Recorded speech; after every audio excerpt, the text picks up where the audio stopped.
저한테 상담하고 혐의 없음이나 무죄나 뭐 불송치나 받은 건들 되게 많잖아요. 막 답답은 하고, 그래서 변호사 찾아가기에는 뭐 경제적으로나 심리적으로 여러 가지 뭐 제약이 있어서 힘들어하시는 분들에게 조금이라도 도움이 될 수 있기를, 벌금도 제가 전과라고 말씀드렸잖아요. 변호인 선임비 다 나갔죠. 벌금 다 나가죠. 당연히 자기 전과자 되죠. 그리고 피해자가 또 그거 가지고 민사로도 손해배상 들어올 수도 있어요. 그래서 방어를 함에 있어서 할 수 있는 수단이 뭐가 있는지, 그리고 그 카드를 어느 단계에서 쓸 건지, 어떤 방식으로 접근할 건지 고민이 되게 필요하다.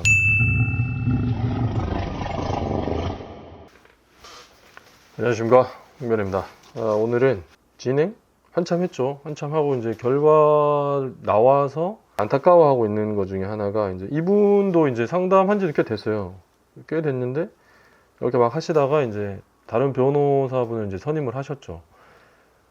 근데 최근에 이제 그 구약식이라 해서 이제 벌금 얼마 청구한다라고 이제 이렇게 나왔다는 거예요. 근데 본인 억울하니까 정식 재판 청구를 해야 될지 말아야 될지 이제 고민을 하는데, 변호사분하고 이제 이해가 잘 안 되나 봐요. 사실관계는 남자분인데 그 죄명 자체는 좀 이렇게 민감한 부분이 있죠. 스토킹 범죄 이런 거거든요. 뭐냐면 이분의 주장에 의했을 때, 이제 여자친구랑 헤어지고 나서, 이거 이제 당부도 되는데, 헤어지고 나면 미련 갖지 마시고 그 마음 정리하고 자르고 이렇게 하는 게 쉽지 않다는 건 알지만 깔끔하게 이렇게 하셔야 됩니다. 지금은 스토킹 범죄 처벌법이 있어가지고 진짜 범죄자 되십니다. 그래서 뭐 이분 주장에 의할 때도 그렇고, 제가 봐도 그렇고, 그러니까 뭐 문자나 만나달라고 하거나 이런 게 이제 지속성, 반복성이 있어야 되거든요. 스토킹 범죄라고 하는 게. 근데 이제 헤어지고 나서 막 되게 궁금하고 뭐 이렇게 하니까, 그 이분 주장에 의하면 그 이제 여자분이 다니는 학원 뭐 이런 게 있었는데, 거기 이제 근처 가서 한번 만날 수 있지 않을까 이렇게 서성이다가 이제 걸린 거예요. 그래서 이제 막 여자분이 막 쫓아오고 막 이렇게 도망가다가 이제 결국 잡혔는데, 이제 스토킹 범죄로 고소당한 거죠. 그래서 이제 옳지 않습니다. 그렇게 하시는 거 옳지 않은데, 이제 지속성, 반복성 측면에서 약간 이제 문제는 있어서, 그래도 뭐 계속 이런 유사한 건이 이제 패턴이 반복이 됐다라고 하면 좀 문제지만, 한 번 이렇게 하는 거는 좀 문제가 있다는 생각이 좀 있죠. 근데 그렇습니다. 이거는, 그런데 이제 변호사를 선임하셨죠. 근데 이제 너무 변호사분이 너무 쉽게 접근하는 것 같아요. 그래서 저는 이거 좀, 그럼에도 불구하고 제명이 어떤 가지는 상징성 이런 게 있어서 너무 쉽게 접근할 건 아니다. 그래서 뭐 구성 요건이 지속성, 반복성 이런 게 있어야 되니까, 그래서 무죄를 다퉈봄직은 한데, 그게 아닐 때는 피해자 피해 회복을 위해서 노력을 하셔야 된다. 그게 이제 변호사를 선임하는 이유고, 제가 이분 변호사 선임할 때도 다른 거는 변호인 선임하는, 그러니까 예를 들어 무죄를 정말 다툴 때, 그 제가 이제 저한테 상담하고 뭐 혐의 없음이나 무죄나 뭐 불송치나 받은 건들 되게 많잖아요. 그런 분들 있으시거든요. 근데 그런 분들 같은 경우에 변호인 선임 안 해도 이거는 뭐 해결될 수 있다라고 제가 이제 말씀드리는 건들이 있고, 피해자한테 그 이제 상담해 주시는 분의 어떤 주장에 의했을 때 무죄가 될 수 있을 것 같지만, 또 굉장히 좀 리스크가 있어 보이는 거, 위험해 보이는 것들은 변호인 선임 하셔가지고 합의 시도를 하셔야 된다. 이제 이런 말씀도 드리는데, 그래서 이제 그런 역할을 직접 이렇게 하시면 2차 피해나 이런 2차 가해 이런 문제가 논란이 될 수 있기 때문에, 이제 변호인의 역할이 필요하다. 이제 그래서 그 선임하는 거에 대해서 그렇게 제가 막지도 않고 권장하는 편이거든요.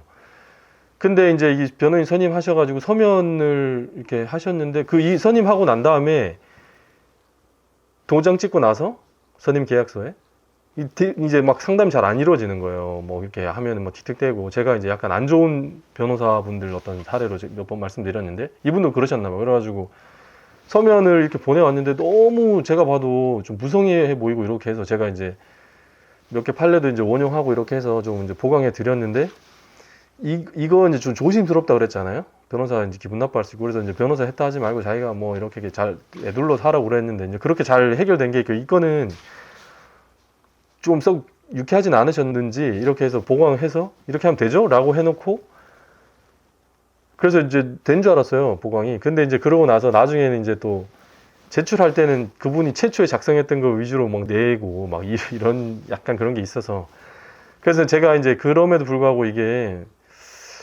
조심스럽다. 그래서 그 부인하는 거 하고 나 죄가 없다라고 하는 거 하고 이제 보통 이런 생각하잖아요. 합의를 하면 내가 잘못을 인정하니까 뭐 합의를 한 거다라고 하는데 반드시 그게 양립 불가능하진 않아요. 그래서 내가 명백하게 무죄를 다투는 부분이 하나 있을 수 있고, 내가 무죄는 맞지만 또 백벌양보해서 상황이 이렇게 된 거에 대해서 내가 도의적 책임도 있고 이렇게 해서 합의 시도하고 합의가 되거나 아니면 뭐 형사공탁이나 이렇게 해서 선처를 끌어내는 전략을 이제 동시에 구사해야 될 부분도 있는데 굉장히 이제 그런 부분에 대해서 이제 부정적이셨어요, 변호사분이. 근데 그거를 이제 경찰, 검찰 단계에서 아무것도 안 하다가 결국은 벌금이 이렇게 나왔죠.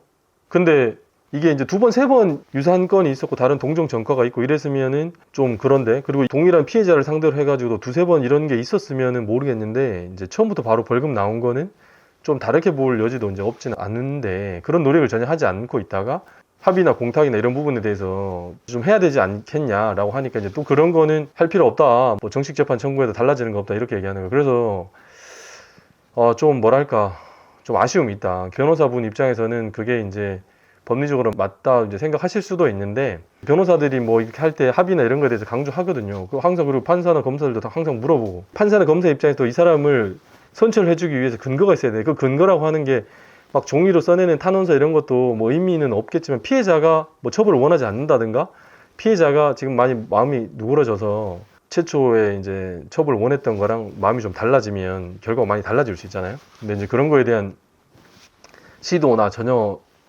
그런 걸 해보지 않았다는 거죠. 그래서 그랬는데 이제 그 계속 뭐 최상의 결과다 나니까 이 정도 나온 거다라는 식으로 얘기를 이제 하시는데 그 의뢰인 입장에서는 이게 안타깝죠. 왜냐하면 벌금도 제가 전과라고 말씀드렸잖아요. 그래서 변호인 선임비 다 나갔죠. 벌금 다 나가죠. 당연히 자기 전과자 되죠.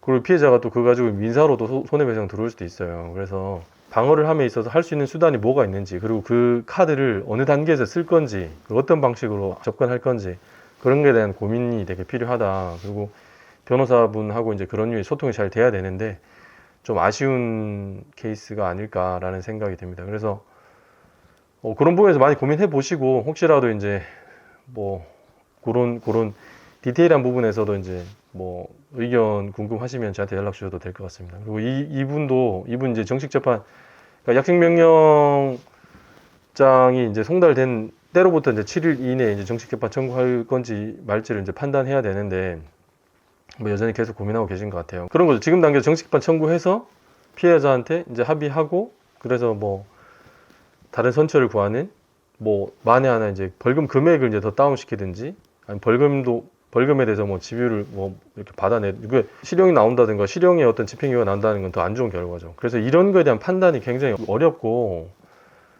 근데 이게 내 문제라고 생각하고 감정이입을 해서 모든 건을 그렇게 처리할 수는 없지만 의뢰인의 입장에서 이렇게 고민해보고 의뢰인이 직접 나서기 힘드니까 내가 피해자나 피해자 쪽의 대리인하고 이제 컨택해가지고 접촉해서 이제 합의 시도도 해보고 이제 이런 노력을 해주는 변호사분은 이제 선임하시는 게 좋다. 근데 막 뭐 하라고 하고 좀 요구하고 이렇게 하면은 막 되게 진상 취급하면서 전화도 잘 안 받고 또 막 틱틱대면서 내가 다 알아서 할 테니까 그냥 가만히 계시라고 막 이렇게 하고 결과 안 좋은 결과 나오면은 그게 최선이었다라는 식으로 얘기하는 거 옳지 못한 것 같습니다. 그래서 이만 하겠습니다. 예, 늘상 말씀드리지만 구독, 좋아요, 댓글, 알림 설정 그건 저희한테 많은 힘이 됩니다. 그래서 떡상하기 전에 초창기에 저희 식구가 될 수 있는 기회를 드리겠습니다. 늘 감사드리고 사실은 지금 꽤 됐거든요, 횟수로. 근데 초창기에 진짜 막 열 몇 명? 그 시기에 비해서는 지금 500명 넘어가니까 엄청나게 이제 감사하죠. 감사하고 또 그런 거 유튜브에서 보고 연락 주시는 분들, 식구분들 되게 많아서 그리고 제가 좀 양해 말씀드리면 제가 다른 일 같이 이제 하고 있기 때문에 바로바로 이제 전화가 안 되거나 아니면 이제 딱 시간을 정해서 전화를 받거나 아니면 이렇게 전화 주신 거에 또 제가 답을 못 해가지고 이후에 이제 전화 다시 드리는 경우가 있거든요. 그래서 바로바로 소통 안 되는 거는 제가 죄송하게 생각합니다. 그리고 그럼에도 불구하고 제가 이제 항상 잘 추적해서 이렇게 하도록 노력하겠습니다. 그러니까 어떤 분들은 막 주말 그리고 막 새벽에 마음은 알겠는데 그 막 3시, 4시에 전화하시는 분들도 있어요. 그래서 제가 무음으로 돼 있어서 당연히 받을 수가 없고, 에, 예, 그거는 좀 지양해 주셨으면 좋겠는데, 새벽에 막 전화하시는 거. 근데 마음은 알겠습니다. 근데 하여튼 상황이나 이런 거에 대해서 문자 남겨주시면 제가 답 드리도록, 그리고 또 이제 시간 맞춰서 같이 통화하면서 자세한 상황에 대해서 상담 진행할 수 있었으면 좋겠습니다. 그래서 그런 분들, 그 이런 류의 이제 뭐 크게 도움이 어느 정도 되는지는 주관적으로 또 사건의 난이도에 따라 차이가 있을 수 있지만, 그런 부분에 대해서 막 답답은 하고, 그래서 변호사 찾아가기에는 뭐 경제적으로나 심리적으로 여러 가지 뭐 제약이 있어서 힘들어하시는 분들에게 조금이라도 도움이 될 수 있기를 원하는 그런 취지에서 시작한 거기 때문에 이제 많은 분들한테 알려지기를 바라거든요. 그래서 구독, 좋아요 부탁드리고, 제가 조만간에 급성장할 거라 생각합니다. 예, 그래서 그 전에 초창기에 우리 식구가 되셔가지고 얼마나 지금도 헤매고 있지만, 제가 그 우리 채널이 이렇게 얼마나 이렇게 버벅대다가 이렇게 나중에 이제 떡상하게 되는 그 과정을 이제 지켜보시는 것도 재미가 아닐까, 그런 기회를 드리겠습니다. 부탁드리겠습니다. 감사합니다.